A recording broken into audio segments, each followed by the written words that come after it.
అందరికీ నమస్కారం అండి. లలితా సహస్రనామ స్తోత్రంలోని శ్లోకం 40. తప్పులేమన్నా ఉంటే మన్నించండి.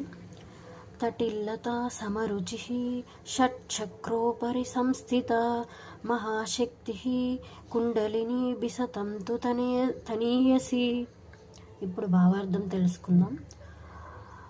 మెరుపు తీగతో సమానమగు కాంతి గలది, 6 విధములైన మూలాధారాది చక్రముల యొక్క పైభాగమందు చక్కగా నున్నది, బ్రహ్మమునందు ఆసక్తి గలది, పాము వంటి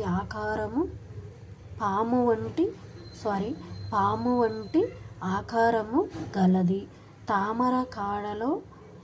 తామర కాడలోని ప్రోగువలే సన్నని స్వరూపము గలది. ఓం శ్రీ మాత్రే నమః. తప్పులుంటే మన్నించండి. ధన్యవాదములు.